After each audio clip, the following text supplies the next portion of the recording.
Mbote bandeko balandi ya Media Business Television boyi malamu na émission na bino plateau spécial oyo bolingaka mingi bozo benga pe bozo continuer toujours kokoma ba message tango bolandaka ba invité oyo to yambelaka bino po bino nde bosengaka bango botunaka mingi to koyamba nani tout ça. Mbote mingi na équipe oyo bazana ngai na machine tozana ndeko Dylan Kitoko et puis tozana caméra ezande ko Emeraude Safiri et puis la production tozali na ndeko Bien-Aimé BH sous la coordination de Patrick Sahel. Masolo ni tokobeta lelo ezaka kama masolo ya mboka Congo tozaka na mboka kaka moko tosolola kama masolo na yango parce que soki tolingi Congo te tokokende kolinga mboka ya bapaya te. Tokobeta masolo mwa mingi toebite gouvernement ya Mama Judith kobima mukolo nini et puis nungu elekaki sur déplacement ya chef de l'état ou azalaki koto ya azalaki kuna tokobeta pe mo masolo kaka na tongo lelo bauti konome tolamuki toyo kokuta bauti konome ba mandataire ba konzi ya ba entreprise publique ya l'état tokobeta masolo yango na nani tokobeta masolo na mwana mboka Merlin Vuvu azana liste politique mbote pe boyi malamu na émission ya lelo mbote ndeko Joël otudiema mbote na bakongo mani nyonso pena libota mobimba ya Media Business Television mbote pe surtout na Jean-Marc Akaboun le prophète politique actuel parce que tout ce qu'il a dit et chaque jour toujours là mgezo kokisama quand Jean-Marc Akaboun avait dit Tshisekedi et ses amis représentent un danger pour le pays, personne l'avait écrit. Il est condamné sans arrêt, donc sans jugement, parce que l'arrêt, le jugement, l'arrêt condamnant Jean-Marc Akaboun n'existait pas. Depuis la lancée défi batu tout bas qui est en cour de cassation. Bayana Mukando bakomaki bazuzi ba condamné Jean-Marc Akaboun 17 ans. Ah ça déjà combien de mois kuna? Ah ça li année to Jean-Marc Akaboun a okende 3 ans. Basambisa été. Basambisa ye. Bango balobi ba condamné ye. Soki ba condamné mutu akenda kozwa o bengi jugement, simple jugement. Faut pas notifier yo na lettre ya document ya condamnation na yo pour te permettre ya rotala ba moyeni na utiliser. Balier la cour de cassation. Balier Jean-Marc Akaboun plus de 1 500 000 francs au finish arrêt wana da raté na cour de cassation. Aux dernières nouvelles, j'apprends que l'arrêt a existé, mais l'arrêt avait quitté la cour de cassation pour l'ANR. Oh. C'est ce qui confirme ma thèse que la République est dans la fausse sceptique depuis quand un arrêt peut quitter telle juridiction pour le renseignement. Il ne s'agit pas des enquêtes, il s'agit d'un document condamnant un citoyen. Est-ce que les services de renseignement agissent en amont ou en aval? Donc, na salué pe Mike Mukeba une cause aux victimes. Il y a un régime, il y a... Il y a pas Sambisa été, hein? Une année en haut. Le 21 mai, il va totaliser une année. Sans jugement, sans quoi, j'étais dans l'entrepôt général du procureur général et du premier président de la Cour de cassation. L'entrepôt que mes parents n'ont comme héritage, ils ont jeté mon kibaï là-bas. Très bien, on est à moi biscuit na ya introduction ya émission na biscuit. To beta skomo masolo muké pour to chuko signaler ba téléspectateurs que toza na ma sujet belé ako solo là. To lo belana no sortie médiatique to matinée politique ndeko Augustin Kabuya Salaki a lobby qui a postulé l'issue na poste ya premier vice-président de l'Assemblée nationale.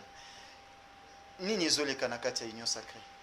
Quand je dis que Kabuya c'est un inachevé intellectuel, les gens ne me croient pas. Il faut une loi interdisant ce type de prendre parole sur la place publique. Pourquoi ça Congomani lokola yo na ngai ya kuki Congolais nadia bazoka ebi ke kulu nezaka oyibate okata machete. C'est Kabuya fait, c'est un kuluna de langage. Yepe ba tchena kati a levé à moratoire à peine de mort. Attends, il n'a pas seulement dit ça. Il a dit qu'il préfère rester sécuriser le pouvoir et l'IDPS parce que dans les jours à venir, le régime va traverser des zones de turbulence. Ça, c'est grave. peut-être azali prophète politique ya azomona makambo ekoya na mikolo ezolanda yango moni oyebi mambo Kabuya lobi ke quand il parle, quand il dit le régime, en fait il dit la République.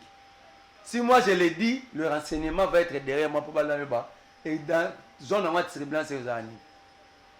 C'est là le problème, la faiblesse, c'est là que j'ai toujours confirmé et affirmé que nos services sont politisés.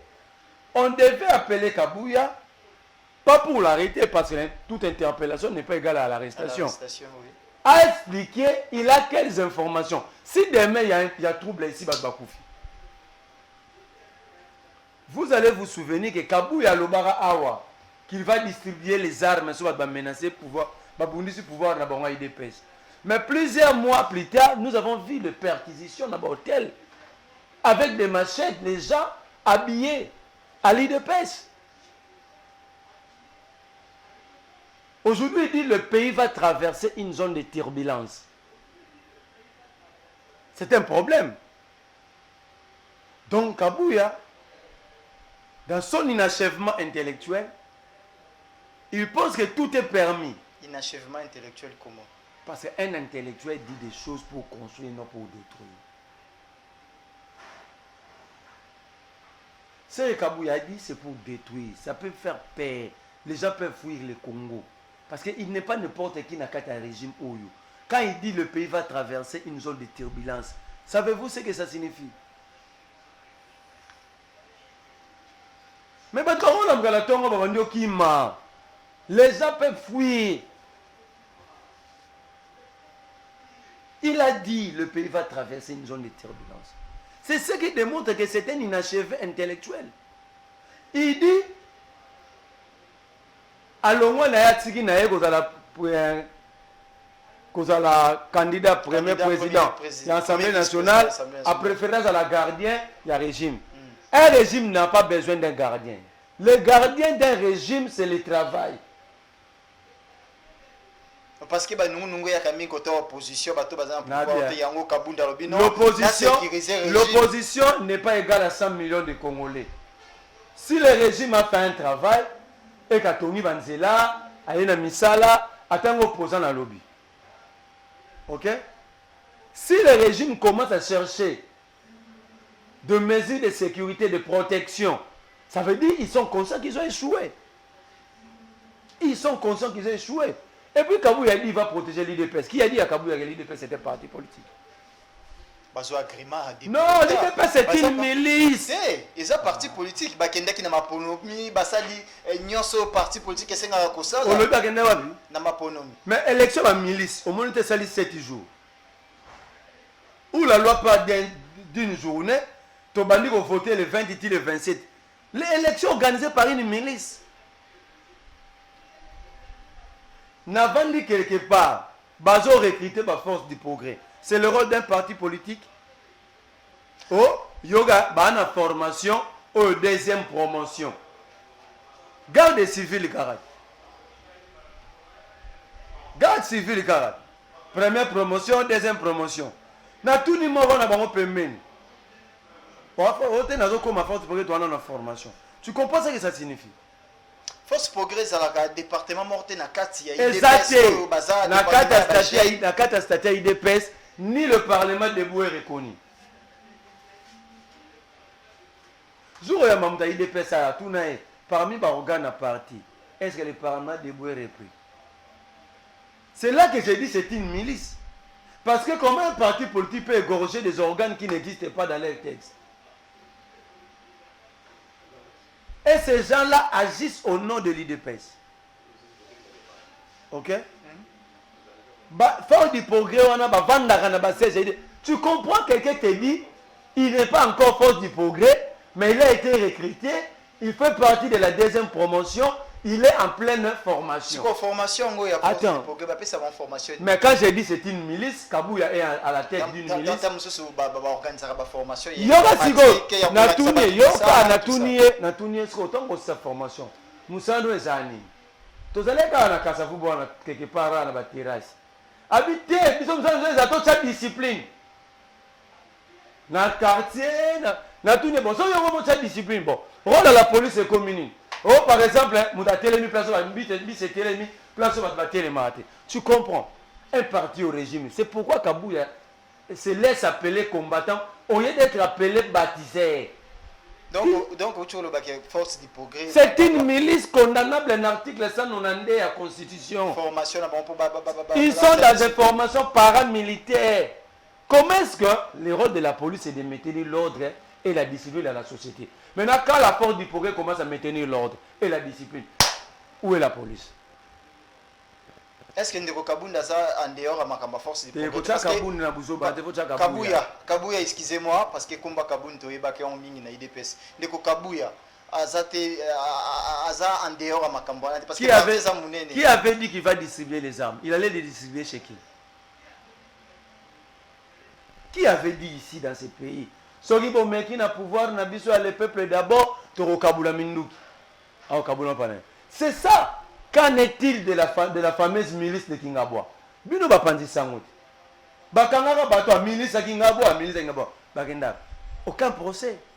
Aucun procès. Les gens qui ont organisé des services de formation paramilitaire dans la capitale, siège des institutions, pas de procès.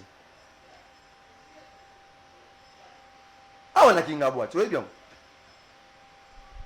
À l'époque, moi j'étais en Makala, j'étais prisonnier.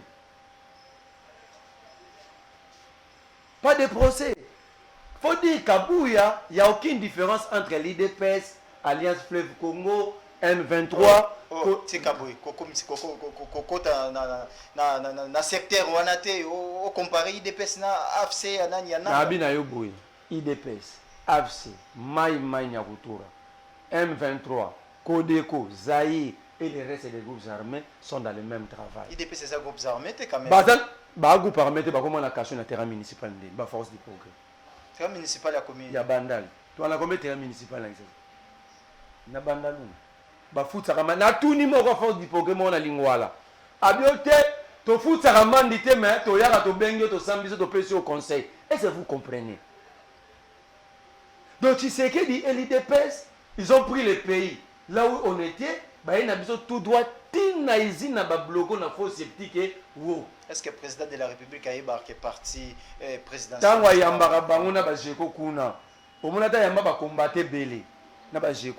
C'est à quel titre? C'est à quel titre? Kabouya n'a pas renoncé à poste.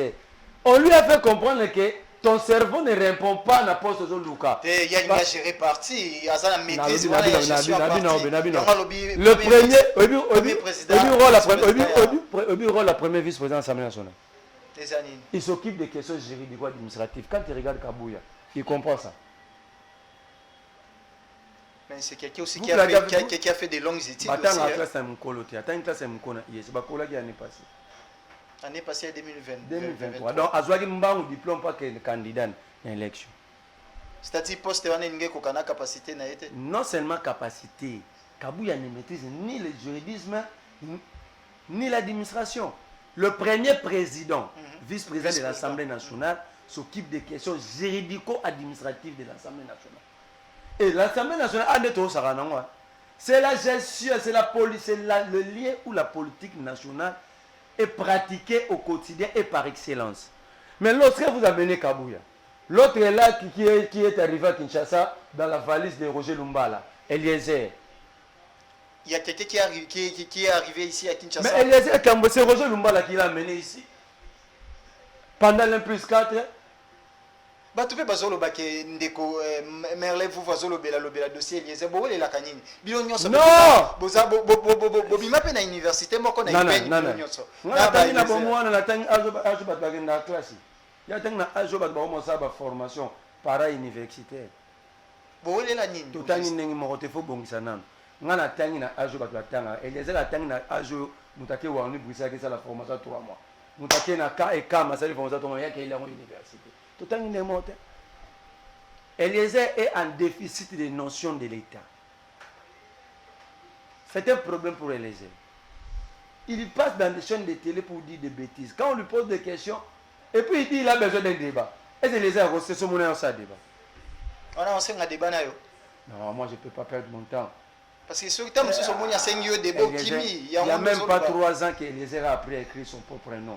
Maintenant, je vais débattre avec pas jusque-là quand même. C'est la vérité ou je mens. Quand il était venu à Kinshasa, dans la valise de Roger Lumba, il savait écrire son nom. Et puis, il a dit dans une émission qu'il est journaliste. Il disait ça comme un papier de presse, papier de rédaction. Dans PC exercice, 7 à 7, c'est cassé, assez long papier de presse.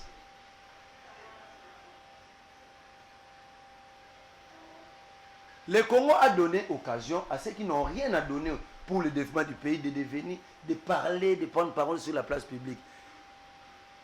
La politique, et ça, il y a des élites. Il y a bateau, il va réfléchir. Comment faire avancer la communauté, comment faire avancer la société, faire évoluer tout un peuple. Mais ici, la politique est comme un bateau va biner la rabat, bateau va yembe la rabat, bateau va finir la rabat na TV, bateau ayaka et il ne réfléchit pas, il vient dire des choses pour se faire aimer. C'est ça le problème. Moi maintenant je suis en colère contre Batouana. Pourquoi? Parce que moi j'ai besoin de débats, des gens où toujours réfléchir. Comment pousser le Congo à diversifier son économie? Okay. Quels sont les secteurs primordiaux? Par exemple, pour la question de la recherche. Aujourd'hui, l'agriculture pèse plus que le minerai. Par exemple, tonne moko, il y a coltan, il y a cobalt, c'est 8500 $. Mais tonne moko, il y a cacao, c'est 10 000 $. Entre l'agriculture, il y a cacao, la culture de cacao, le minerai, il faut tout ça. Tout ça, l'agriculture. Mais Eliezer vient, il dit, Kabila Wana. Non, tu es député national. Moi, je n'ai aucun problème contre lui. Je veux qu'il se comporte comme un député, avec honorabilité. Et puis c'est un président d'un parti politique. Oh, ici même, on appelle un parti politique. Il y a même des illettrés qui ont des partis politiques au Congo. En RDC, nous avons des illettrés qui ont des partis politiques. Il y a des illettrés qui ont des partis politiques. Il suffit de payer 14 000 $, vous avez votre agrément. Vous les mettez ici, vous savez, qu'est-ce que tu connais de l'histoire du pays? Zéro. Tu as quel projet? Zéro. Quelle est ta philosophie politique? Zéro. Tu défends quelle doctrine politique? Zéro. Mais il a un parti politique. Ici au Congo. Moi, je prie Dieu. Si nous arrivons au pouvoir, première réforme que nous allons apporter, c'est... Nous n'allons pas instaurer un parti-État, mais nous allons instaurer le système de blocs. Toute l'opposition, vous vous réunissez dans un bloc, la majorité dans un autre bloc. Style américain. Républicain, démocrate. Et on va réformer cette fameuse loi sur le parti politique. Vous trouvez ça normal, un pays comme le nôtre? Aucune entreprise créée pendant 1960, depuis que le Belge a quitté. Maintenant, comme il a 1000 et quelques partis politiques, 1120 partis politiques et 600 en gestation. Il y a même des gens qui ont créé des partis politiques sans siège, sans membres. Parti mallette. Sur aucun ministère intérieur, maintenant ça la partie, on va proposer. Il y a la partie, on va voter là-bas. Tu comprends? Mais va. Ça existe au ministère de l'Intérieur. Aux journalistes, hein, va enquêter sur la cause Siaka. Tu comprends l'environnement congolais, congolais. Il y a un problème. Et quand tu dis tout ça, tu dis, ah, loba. Ah, il y a des logotés. Imaginez que les 1142 partis politiques étaient des entreprises. 14 000 $, 14 000 $, 14 000 $. Non, prenons seulement qu'ils arrivent à entreprises. Combien d'emplois allaient être créés? Non, parce qu'avec 14 000 $, tu vas créer une entreprise. Je te donne une vingtaine de personnes. Je fais un exercice simple. Il y a eu 23 654 candidats députés nationaux à travers la République. 23 654. 54. Pour battre la campagne, le minimum, donc mon amour qui est assez, c'est 5 000 $. Ok? Or, en réalité, c'est 500 députés 500 candidats ne pas comment va député. Ça dit 23 154 Quand vous prenez 5 000 $, vous multipliez par 23 154, vous serez dans plus de 115 millions de $. Or, pour créer une banque agricole, c'est 60 millions de $.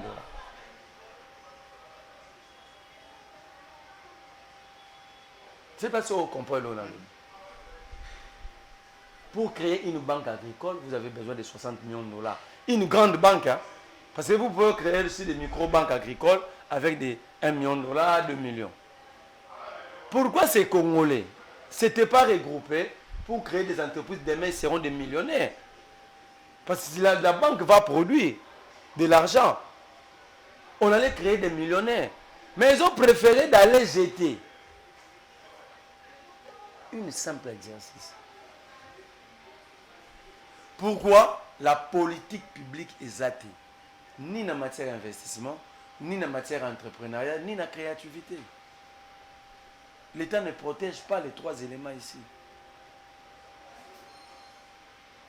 Moi, à la commande de la République, premier élément, réforme sur l'enseignement supérieur et universitaire. Toutes les facultés, nous allons introduire la notion de l'entrepreneuriat. Cela va nous permettre de ne pas créer les demandeurs d'emploi, mais ça va faire que le Congo a créé un créateur d'emploi. Aujourd'hui, le monde a l'honneur de venir auprès de vous et Zarasou-Souté. Et le monde a réduit cette affaire. Nous avons créé ma PME dans ma petite et moyenne entreprise, ma grande entreprise, tout ça. L'université doit être créateur d'emploi et non chercheur d'emploi. Au moins, les milliardaires en Nigeria, 80% c'est Obasanjo qui les a créés. Le président Obasanjo.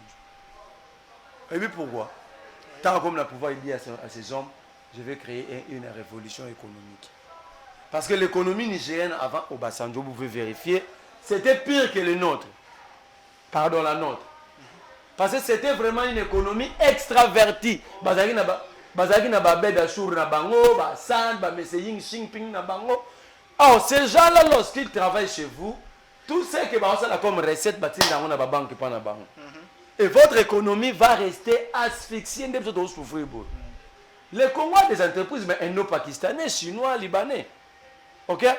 Tout ce qu'ils font comme recette ici et qui n'a pas bon. Ce qui fait qu'à l'interne, il n'y a rien. Et notre monnaie continuera à perdre en termes de valeur. Nous allons toujours plaire.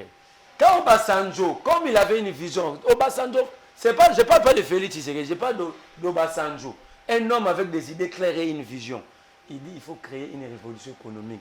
Parce que l'économie, c'est le socle du développement du secteur tout. Vous avez besoin de produits pour avoir les moyens, pour vos charges. Justice Nabino, armée Nabino, la police Nabino, tout ça. Vous avez besoin d'une économie forte. Qu'est-ce que Obasanjo a fait? Le milliardaire Rwanda, c'est son nom m'échappe un peu. Il y a un secteur à pétrole, il y a 30. Pour créer une usine à raffinage à pétrole, et puis ils ont monté au produit. Il nous faut 300 millions de dollars. C'est l'économie, la finance, les services venaient encadrer tous ces gens. C'est comme ça qu'aujourd'hui en Afrique, le pays qui égorge plus de milliardaires, c'est le Niger. C'est la puissance économique qui est Afrique. Parce qu'un homme avait une vision. Mais ici, quand vous regardez la classe politique, à part champagne, le véhicule, des maisons de luxe, des copines, il y a quelle vision?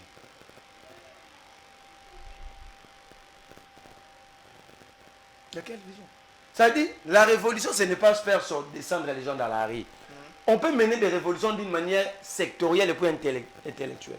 Tu as une révolution sur le plan agriculture.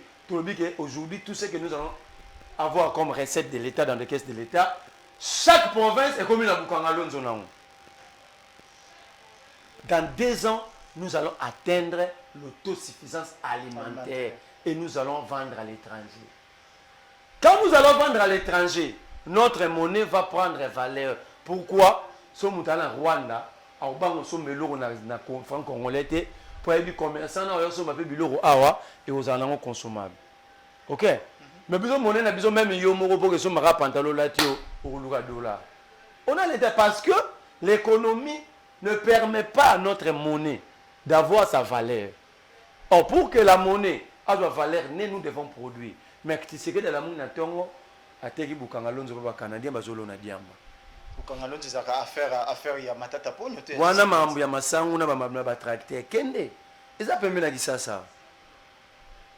Ba la culture ya cannabis. Na mona ka garçon wa IDPS Felika yeme. So aleki na plateau ka Daniel Safa mela radiamba. Na muta mela radiamba na muta lonyo na za dangereux. mutu wana meliango asombi on a venu mais yo pena producteur en fait l'union sacrée faut ça fait mais l'union sacrée ça quoi ba Pablo Escobar ba conséquence de tout monde la petit monde la quartier melaki mutu alingaka avocat te akolona avocat na lupango nete vrai ou faux oui l'union sacrée bazolona diamba c'est que balingaka diamba ça c'est la logique formelle que nous avons appris à l'école. Oh regarde c'est 5 hectares. Vous faites la culture de maïs. Lorsque, après récolte, vous allez nourrir 50 millions de Congolais. Est-ce que vraiment Bukangalonzo était camé par bateau, Bazolo na Diamba, Natangelo na quartier Sokameli Diamba? Natangelo une enquête parlementaire à Dossi Nombas. Jean-Marie Lukulas, Ogi Kalonji, Kasekwa, Eliezer Tambo. Bakenda bakuta bakana de bamoni mindele tant matata epela bon to matata ezopela to ne ko enquêter total qu'est-ce qui reste là-bas baké bakuta ba mindele baboya bango bakota baza vivant yamba ta Dossi Nombas baboya bango bakota ce sont les chefs de territoire na ba chef de village ba wana ba député beaucoup bakota bango bakoti document l'appui atekeli bango yango na régime oyo bazolo na diamba ba ina rapport parlementaire na table ya Pepe Mboso paix à l'âme politique de Mboso. Moutalinga soit perçoit à l'Assemblée nationale, paix à l'âme nini. Botika. Azo soit perçoit dans quelque chose. Paix à l'âme politique de Mboso. Baké, bazui yango, baé dans la table à Mboso. Mboso, il est là, banga routiango na plénière. Il est vivant. Alors que Mboso ne moutaloba sortait des groupes armés. Bazolo na diamba, quelque chose à la table à Mboso, ça fait des années. Si on sort ma tata yibagi mbon, ma belle tigalagi. On pouvait poursuivre ma tête, mais relancer les activités. Mais je préférais ballon à ma santé, ballon à diamba.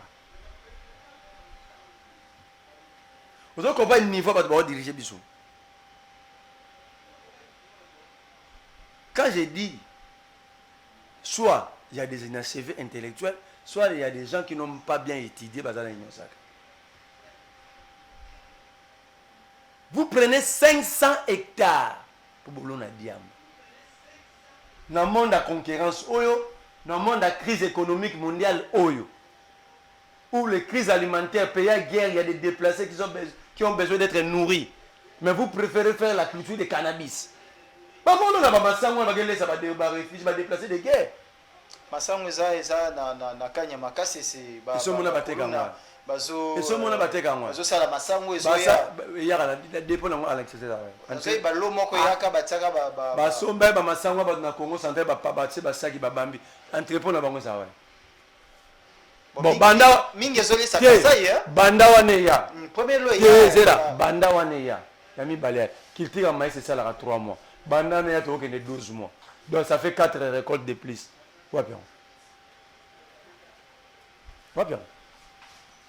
La culture de maïs prend 3 mois. Or, banda bayaki na loi liboso wana. Ça fait une année. Donc 4, il faut encore 4 récoltes. Bobi kabane sa Kasai.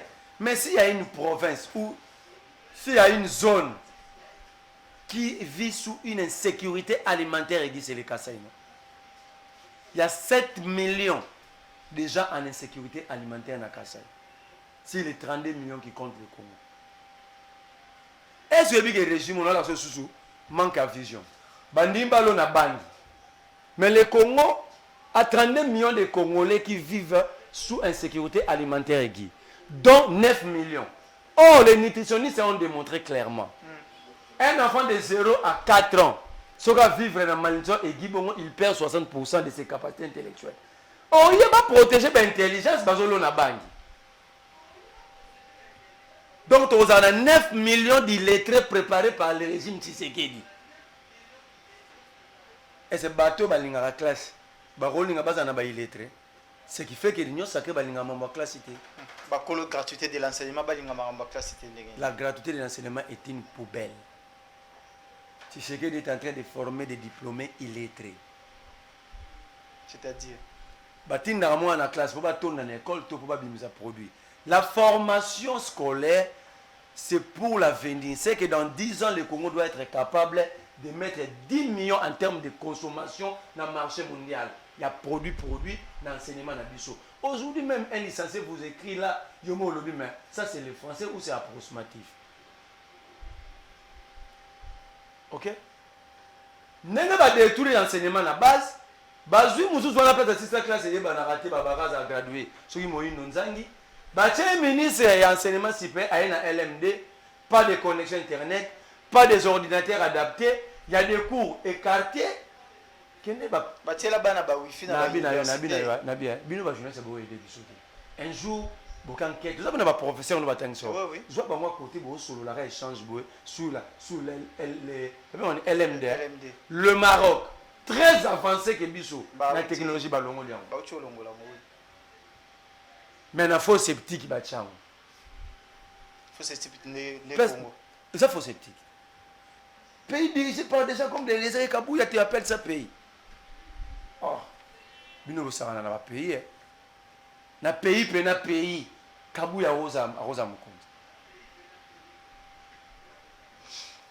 ndeko merle vous toujours évoluer déplacement chef de l'état isala ki mwa nungu batumisusu balobi ki akenda ki Rwanda wana media belge ba correspondant na banza na Rwanda babia akenda ki Rwanda pour célébrer 30 ans ya génocide rwandais et puis Tina Salama porte-parole chef de l'état alobi ki président de la République akenda ki na pays étranger matanga ki kombote na 20h nango ne media belge ba répliquer babino ezaki erreur basalaki ba s'excuser.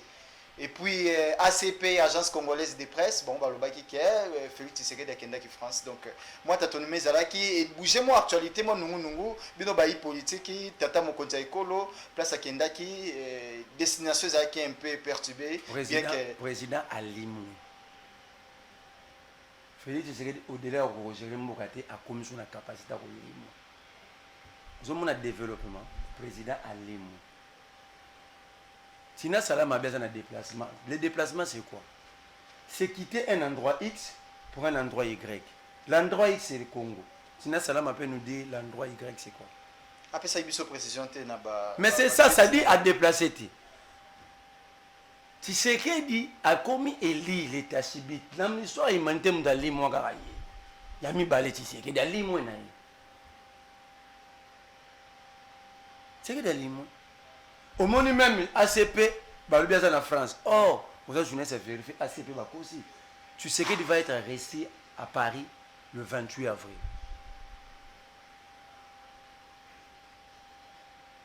Ok? Bah, tu vas pas la Kigali, bah, on va habiter, tout ça qui est réel. Ouais, média belge. Dans une union, on a fait au combat que le président a commis Eli.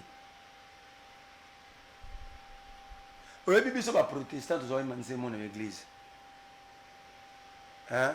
Ngai nako kende na lola kokutana na masiyamo bikisi ngana ko kende lokolelia kende qui président qui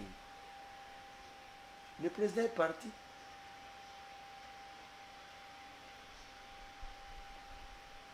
Siko pas monana photo lela loro la yesu na montagne na transfiguration. C'est-à-dire tozo qui est déjà 48 heures non zongi peka mbokate. Ali moi bazonga kaso bebe pesa ça qui bebe ko so afia ya limwe donc mamna wa nozo kopate président limwe na mutu balia kaneti na salama yebi place azati. Est-ce que ça qui communication politique te pour na ko apaiser ba tension ezalaki pour kongomani nyonso publier qui président tout ça. Ngai na constater que président alimwe so yebi place aza oyebisi na constater que c'est une première après l'antiquité tango avant Jésus. Eli Abunga, oui, Eli Abunga. Président Félix Ipé Alimou.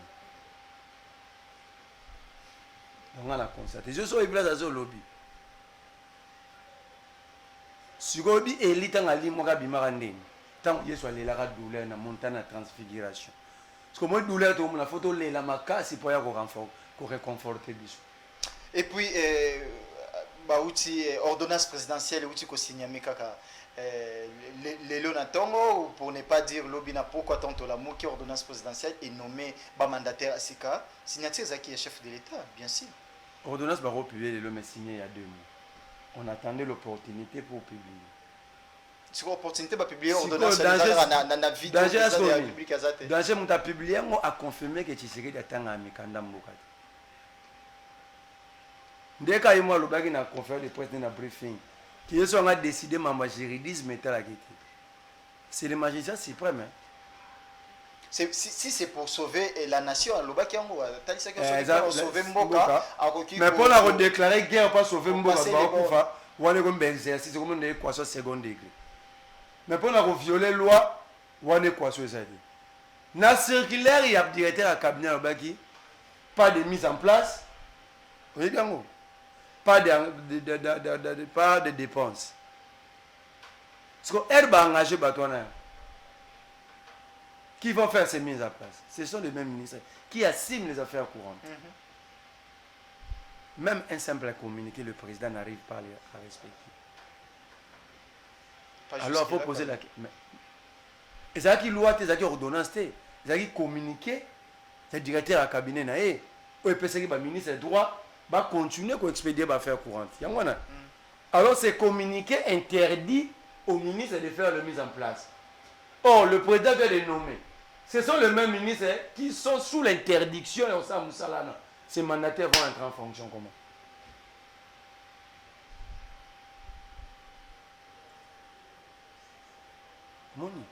Donc, on a causé l'oroté. On a inventé l'oroté. On a causé l'oroté. Bango balobaki, ba ministre Oyo, ba rozo de gochudier maté, batinde place boy. Pour la totalité à pouvoir na bango. Mais le président veut les nommer. Ça dit, ces gens nommés sont dans l'obligation d'être affectés. On va pas se nommer les bancs. Or, pour être affectés, ce sont les ministres sectoriels qui vont exécuter. Alors, ces ministres sont interdits. Il y a aussi la Moussala. Alors, pourquoi il n'a pas seulement attendu Mamboita Moulana Alima?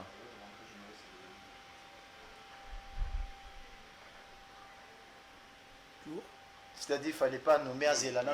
Mais ceux qui vont nommer, ils ont place à Okessa Moussalate pour l'instant parce que bateau va otinda bango, na ba poste ba na droit otinda bango. Le président devait attendre. Ou il y a une autre hypothèse qui se soulève. Le président sait que le gouvernement ne va pas être mis en place aujourd'hui. Donc le président sait que le gouvernement ne va pas être mis en place aujourd'hui, il précipite tout. Et pour aller bagarre au Salama Maboye, le président lit moins naïe. C'est ça la vraie raison. Tu as évolué, tu as évolué masolo ya mboka Congo. Tu as déjà, d'ailleurs depuis tu as maman Judith Tuluka, non la Belge. Nani? Aza Belge. C'est quand on non combo. Mère JDT. Vous PC déjà nationalité. Mère JDT Aza Belge. Vous PC déjà nationalité. La PC toyo journée qui est moniteur belge. Va vérifier. Je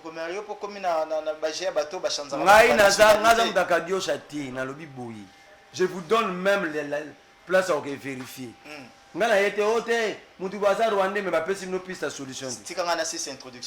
Lobande Mama Jili Souminois Tuluka Mère JDT Aza Belge.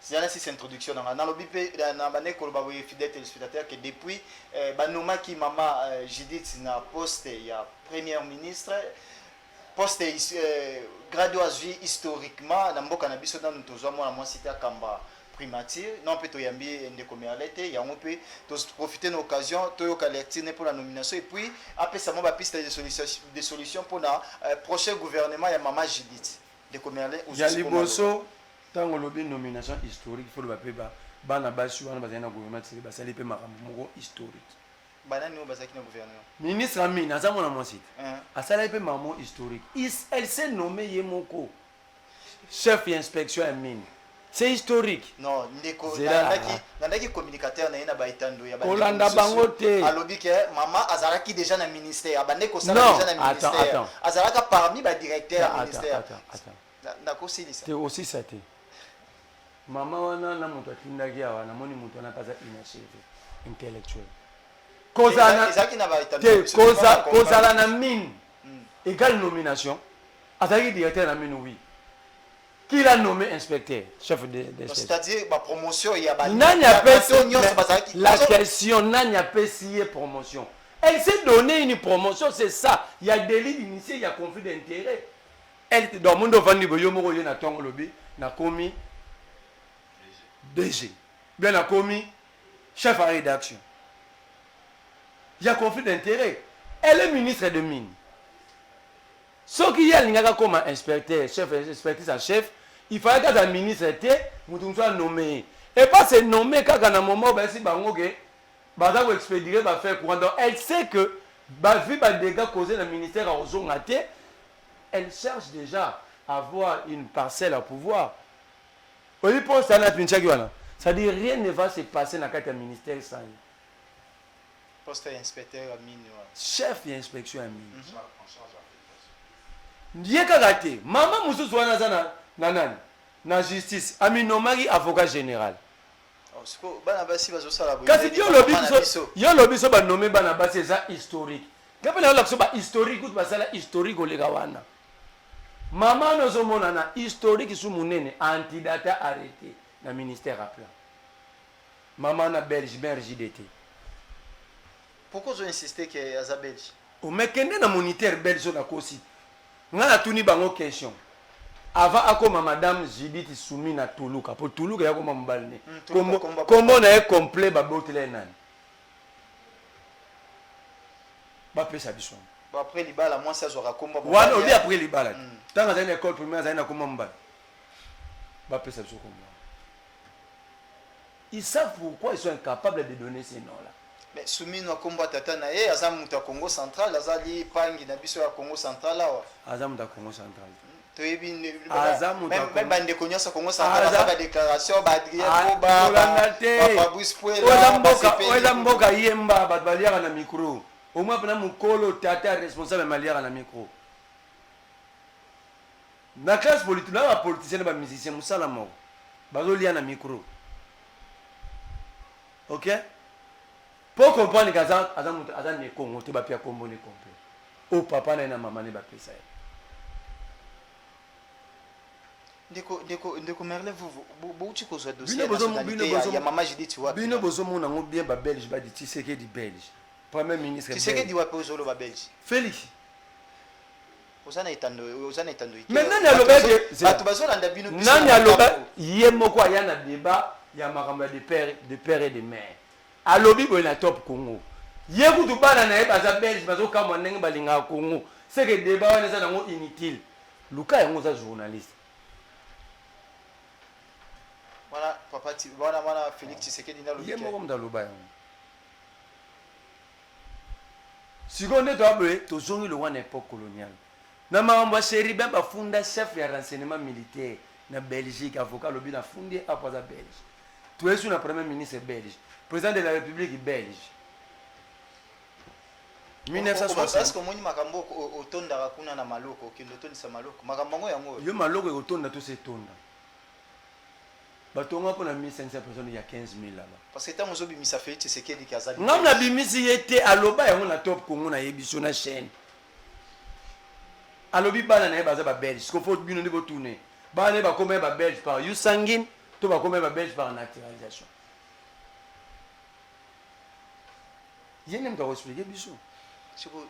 Moi j'ai constaté qu'un papa le bibala n'est pas belge. Donc véritable nationalité liboso et la nationalité aux objectif et subjectif. Nationalité liboso et ça parents. Tant que parents et moi le bibala n'est pas tu mboka boy. C'est que parce que nationalité a parents na bango vrai ou faux.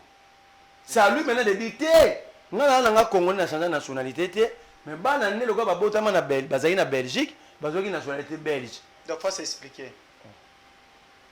La constitution l'interdit. La nationalité congolaise est in. Et l'ingarout au sangana moussouté. De toute façon, Félix ne va pas s'expliquer sur la constitution. Alors, lui, quand il veut faire ces choses, il ne s'occupe pas du juridisme. Maman, j'ai dit que tu as un ministère à plan. Est-ce qu'il y a 239 millions? Il y a énergie rurale, il y a ça. Non, si ça il y a 145 territoires. Nazo aidé yo kaka. Azaki na ministère à plan national. Kaspo bakisaka esika liaki 239 millions. Il y a énergie rurale na contre 145 territoires. Na aussi ça se trouve tout au 5 au Katanga maloba. Maman j'ai dit tout Kazaki na ministère à plan nationalité na izalaki congolaise de père et de mère. Tant kaka ba pesi primatier ne bande ko merle ba komo le kana TV ba lo ba kazali belge. Pourquoi bozela ki kaka ba pesi to lo ba pe yango. Mais tu vas constater que l'union sacrée za le rôle bembe. Mon bemba to te musique ba ba fenyo so ya arena. Et bezara bénéfice et bembe te. Bembe yo karate. Ça bénéfice à bato ba aider. parce que ceux qui bayoka biso banga ba matisa été d'abord ba matisier antidaté arrêté yami balé allié 239 millions et naza na émission na rotindelo na Top Congo on lui pose la question bi eza bateau etali bateau ba oloba 239 millions oui des francs congolais eh bon balinga franc bango balinga franc somona bango pa bakambisi on a ministère appelé 239 millions de et ça dollars bon on a compte il y a projet à 145 territoires na volé nango ya énergie rurale donc tinde tozo yamba bato bazoya parce que to yamba bato ba province presque nyonso bazolo ba makambuya 145 territoires tuna bango zo marché te lobana mama Judith mama wana na pinid mobali na yepa sala na pinid esika bakenda na projet wana tu sais que dans le bagage on a briefing na ye alobi mama 145 territoires botu na pinid là nous sommes informés que mobile na sala na pinid oh prof Roger Tuluka oui oui wana na yebi mama wana pas na pinid tant comme na plan corps parce que 145 territoires ba même on a nenga famille. Nous sommes dans un régime où les pouvoirs est coutumier. C'est quoi 239 millions de dollars. Il y a énergie rurale. Pour un projet à 145 territoires. Dans le projet à 145 territoires, dans le programme, il y a plusieurs programmes. Est-ce qu'il y a Gilles Alinguet, inspecteur à finance, a yebi dossier? Alinguet est mon bazo linga ba benga ne ba okabula 50 000 so fingi. So ko sele ka maramu 50 000 $. Oh, c'est canon maramabo. Dossier muta ko sele Alinguet. So ko sele moko za rajouler c'est moi ko maramu na Twitter. Alobiote Alinguet il faut que dossier mo ezala ke ba kata ngona justice. Dossier mo so ki ebende so ba kata na justice. Herbe ebise ka te dossier c'est justice kata ngo. Alongo na Twitter ne si ma changer. Te c'est que justice est corrompue. Regarde à quel état nous sommes. Et Batu Basangani, il y a un réseau. Basangani, il y a Mandeza Yasuka, Moni, il faut tous voir déjà tout comme actionner, tout ça, Balar Nabiso, tu veux éviter 2028, ok? Maintenant, les gênants, c'est Alinguet. Et ils disent quoi? C'est leur pouvoir, Alinguet du Bandundu, face à Libanda. Or, maintenant là, ils se sont donné les leaks. Ils ont pillé la caisse à l'État pour corrompre des journalistes et des citoyens congolais. Avec l'esprit faible pour aller s'attaquer à Alinguet. Moi, je n'ai jamais été d'accord avec Alinguet. Tout le monde connaît comment est-ce que moi, je n'ai jamais défendu Alinguet. Donc, si on a attaqué Alinguet, on a le côté. Nous avons un régime, nous avons c'est quoi à faire 50 000 $ sur attaquer Alinguet? Ils ont financé ça, ils ont les candidats. Bazo pesa yango place bazo sur yango ba yebi. Na otanga ba komba ba pesa yango te me batango bazana ba ministère awa, baza ba konzi awa. Qu'est-ce que qui si tu t'attaques à Alinguet, tu as 50 000 $. Pour baluka Alinguet ça longa bon bazo opportunité. Le rôle na comprendre que Alinguet osala bango mbrage pour ba yibate, ngai na défendre Alinguet na dossier. Même si je n'ai jamais été d'accord avec lui, mais ici je vais les défendre. On ne peut pas piller sous prétexte que bon on va faire partir Moutou. Quand s'il faut donner 50 000 à 10 journalistes, ça fait 500 000, non? Ça fait 500 000 $. Et si ça fait 500 000 $, les militaires ne sont pas payés. Les fonctionnaires ne sont pas payés. Les policiers ne sont pas payés. Aucune route dans la ville de Kinshasa. Une petite pluie. Naba Central, Yasnel et Dindi. Mais quand même, je suis surpris que l'État a l'argent à corrompre. Ici, ce n'est pas un citoyen qui va vers l'État pour corrompre l'État. C'est l'État qui vient vers les citoyens pour corrompre. Tu comprends que nous sommes dans le faux sceptique. Oui. Nous sommes vraiment. Citoyens d'ailleurs, à l'instance à l'État, ils tenté de corrompre. Mais ceux qui incarnent l'État quittent la dimension de l'État et viennent corrompre les citoyens. Je vous donne les chiffres. 50 000 $. Bateau, on a rotana. Tout ce que vous voyez en train de s'attaquer à Alinguet, ils ont reçu l'argent. Est-ce que Barobenga pour que s'expliquer na bazouzi? Le justice est activé. Justice est malade. Justice est malade. Ils ont activé. Justice est obéi. Obi dernier bateau bazu mbongo na Justice est obéi. bazu on pas nani. Justice est obéi. Oyebi déjà les stations oyebi na mutu. justice ezobenga bazolanda biso meme na Justice bato bazobenga yokana bakokoma no te, message justice ya na coma justice ya na soins intensifs tu sais que nous t'es bino mbongo bazwi na rotana obi bato suka bazwi mbongo mpo bataki bazozwa ba $50,000 na rotana tu connais les liés nalobi na yo nalobi na yo boye nga na otangela Olivier te na otangela Olivier livreur te bato nalobi baza bakonzi baza réseau oyo bazwaka Félix en otage. Ils ont dit au président, ils ont dit au président que sa dernier mandat, donc ça dit, pour l'avenir est tellement sombre, ils ne savent pas comment est-ce qu'ils vont s'en sortir d'ici 2028. Ils préfèrent maintenant s'enrichir. Seul obstacle, c'est Jules Alinguetti. Tu sais que moi je suis le plaignant de Jules Alinguetti. Peut-être votre coordinateur c'est elle laissé. Mais ici il s'agit de détournement, des gens qui volent pour aller corrompre. Ok? Ils sont c'est grave. L'État corrompt les citoyens. C'est une première dans l'histoire de l'humanité. Et monsieur Sili. Monsieur Sili. L'appelle c'est mère JDT Mbote. JDT Zanani. Madame JDT Toulo. Babenga ba JDT, ba JDT. Tu es JDT mon chanteur. Papi babenga ba Pichen. Ba Pichu. Bo pese déjà surnom. Ba Pichu babenga. Pour commencer makasi na surnom, Félix Tshisekedi comment Fachi Béton. Nazolo banon ndenge na kin to benga ba tonto to benga ba Toms. Ba papi to benga ba Pichen, ba Pichu ba Chesco, ba JDT, ba JDT. J'attends un message à la téléspectateur comme ça, on appelle ça 1 minute 30 secondes, ou le message de Souka. Voilà, tu as eu quelques messages, tu as belé, mais tu as sélectionné Mibalé. Merci pour cette belle émission. Et ça, Cédric Nzongo, depuis Ngalema. Merci Neko Cédric Nzongo. Il est sentimental et il va payer cher un jour. Naibisa ki wa bolo ko zo zela yo. Tuna soni. O za message ba kombo o ba comité. Tuna soni. Miso pe ba ebe adresse ya MB télévision. Omoni muto alobi je vais payer faire so ke fait faire. Cher so ke fait faire na kata ba défaire li pana tongo. A défi li papa maman Mampuya. A défi seke papa André. A défi makala pa tantine Elisabeth. Mai pe bimarate ki no. Mai pe bimarate. Siko ndenga na poko ebi ndenga ofuta te mais il est dans la joie, c'est un esclave. Qui va payer cher. Si, c'est pour la vérité, d'accord. Dans la caméra, et M. Sili, 1 minute 30 secondes. Je sais ça déjà. Je sais que le président Nengalimwe, félicitations. Je sais que la maman JDT. Je sais que le bateau va représenter l'État. Mais je sais que corrompre les citoyens. Je sais que les Congolais nyonso batekana. Bazana batu muso teka. Ba Congolais nyonso surtout na pesi mbote na Kabuya. Na batu nyonso demia pour ne défendre Kagame. Fidèle téléspectateur, na moni Michel Sili, nande ko merla na habité. Si bon moni ko misu to yamba été poye za la boy. Peut-être peu à côté maloko, peut-être.